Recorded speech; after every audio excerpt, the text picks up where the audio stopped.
Okay, welcome to this restoration of a truly fascinating book. This book is the size of a credit card, 2 inches across, maybe 3.5 inches high. I think a typical bank card's like 3 inches by 2 inches. So this is a very, very small book indeed. I'm going to just pull the phone up a little bit here. Okay, so this came to me from someone in Argentina. It's fascinating on so many fronts, so there's probably a bit of a story to tell here. So if you go, books started being printed in the year 1450 or so, and the first generation of books that were printed were generally really large formats, typically at least 8 inches high, and typically, more typically you'd be looking at 14 inches folio size.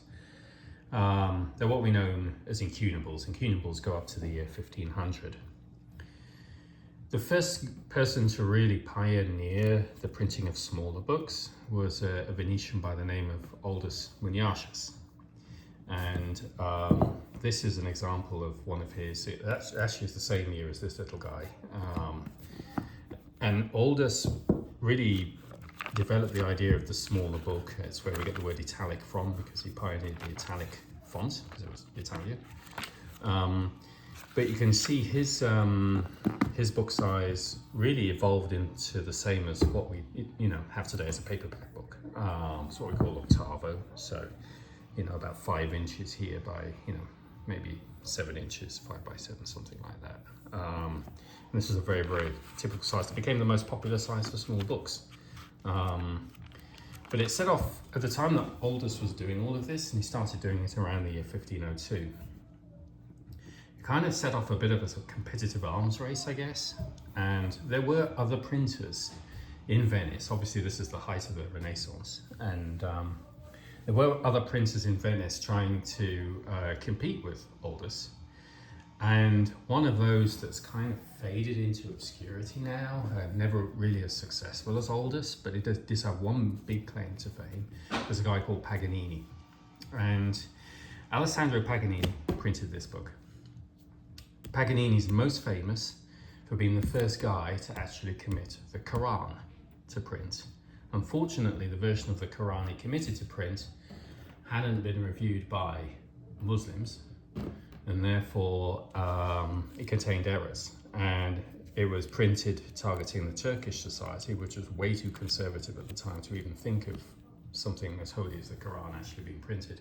So it didn't go down well, and it was a failure. And Paganini kind of faded into history, whereas the oldest mark, you can actually buy books today. Books are still being printed today with the Aldine mark, the mark of the Aldine press. So there are lots of these books still in existence, whereas it's almost unheard of to find books like this. The other thing, put simply, is books that are 3 inches tall don't tend to survive well. They're so easily lost. And that's probably why there are no post-incunables, which is the period this comes from. That's the year 15. Any 500-year-old book that isn't an incunable is a post-incunable. Think of it that way. So anything from the year 1526 or earlier is a post-incunable. But there are virtually none of this minuscule size left in existence. And the reason is, it's just so easily lost. And they're finicky. Why would you have a book this tiny? It's just not practical, Whereas Aldus, I think, hit the sweet spot with this slightly larger format. That's what we call octavo today. Wanted to compare these two books for another reason as well, which is what we call gophering. So gophering is basically sculpting or engraving patterns into the sides of a book. And this really came into its own later on in the sort of 17th and 18th, and really even the 19th century more specifically, when basically people would actually engrave paintings into the sides of books. That was very much a 19th century thing. But there was earlier than that, there was a sort of a thing for actually just doing simple patterns and gilding and so on and so forth. This was probably of a later restoration, so I'm not saying this is dating from the 1520s, but it certainly does look very beautiful. And the same thing's happened to this little book. You can see it's really faint, but it's there. See that? And if you look really closely, it's very difficult to capture with the phone. But so you'll have to trust me on this. But there's actually a bit of glinting here and there from it being gilded as well. Previously, maybe this side, if I can't really see it. It doesn't show at all well through the phone. But this was gilded and gophered. Okay. Now, the question becomes, okay, why is it in this state and why is it worthy for restoration?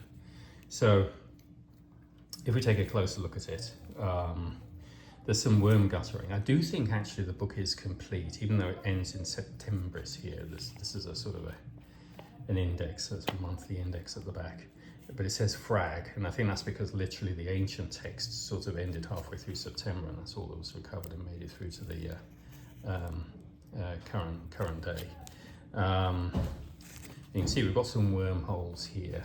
So I think this book's been through at least one cycle of restoration, and the reason I say that is we've got this sort of strips of, I guess, leather here. They come through here, and then later on, this book's been exposed to worm damage, and the worms have gnawed their way, but they've actually followed the track just below the leather in each case. And they've gnawed through these pages as well. And this has writing on it that's about 1810, I think, something like that. So I think this book was certainly subjected to at least one cycle of restoration, probably around the 1800s. But you can see the worm, there's a little bit of worm damage here, and then we get into the body of the book, and it's showing looseness. There we go. It's starting to split there. This signature's coming loose there. I actually find the original, there we go, there's the colophon right there. So there's your 1521, Paganini right there. But it's starting to get into trouble now, this book. Someone's attempted a very recent repair, that's like modern thread. That's just been sewn through here. And then of course you've got the ballpoint pen on the front. So this book is at the point now where, we're going to lose the signature if we're not careful. This book does definitely need restoration. And the other thing with restoring it is if we resew the text block, we actually stand a good chance, if we're careful, of doing a better job of lining up these signatures so we actually get the gophering to actually show through much more consistently than it's doing at the moment. So that'll be something interesting to have a go at. So, what's the best way to restore this? Well, the first thing is we are going to have to resew the text block. That's not going to be a big job, it's a very small book. It's only got there'll only be need for 2 raised bands, one there and one there. So it'll be just a very small loom that we set up. We've probably got about, I don't know, 30 or so signatures there that we need to sew. So not a big job.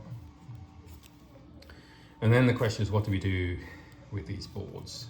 And that's where it gets really tricky.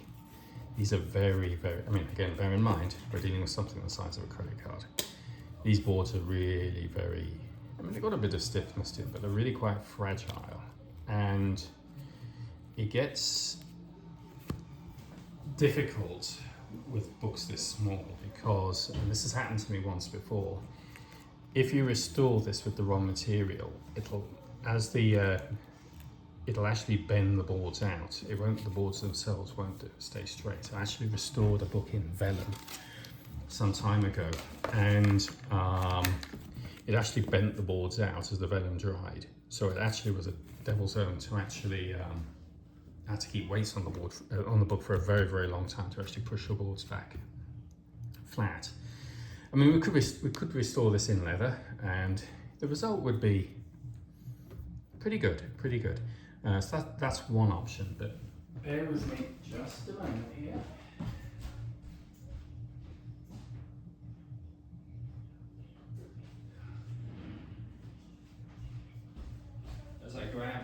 two books from the library just to illustrate. So this was the book that I'd attempted to do it's much larger obviously, do a vellum restoration before using a piece of like contract manuscript vellum, and it kind of worked. I mean, there's actually a very beautiful 1658 copy of A Call to All Unbelievers or something like that. There's a Richard Baxter book, first edition. There you go, Call to the Unconverted. But it sort of bent the covers out, and it was really, really difficult to get this to come back. If I were to restore in leather, the result would look quite nice. And I've lots of sort of 18th century leather that looks like this. You know, it would just be a bit, I don't know. I have a lot of books like this, and you know, maybe just look very similar. So I'm not sure what to do. This is a fragment of leather. I'll just draw out a little bit. This is a fragment of folio, vellum, I should say, that I have restored a lot of books with. It's kept on giving this, but I'm down to the sort of last fragments now. So what I'm thinking potentially of doing is using this piece here. Now there's obviously a colour difference between that and that, although some of the colour difference is actually because there's bits of paper stuck on here that I'll get rid of. But what I'm thinking about doing potentially is restoring this in vellum like this with, oops, sorry about that, with a vellum tie here, a vellum tie here. Really, that'll be sufficient, and maybe that'll be it. I mean, there will be this tonal difference which I'll never be able to completely get rid of, but I think that's probably what I'm going to end up doing. But it's a really tricky one, and just because this book is so tiny, it just means there has to be a much greater level of care and attention just to accuracy, I guess, doing it just sort of really gently, step by step. And if we do that right, we'll end up with a really beautiful, but you know, I mean, virtually none of these exist anymore. I mean, it's a really, really rare example of a post-incunable miniature. Okay, let's get on with it.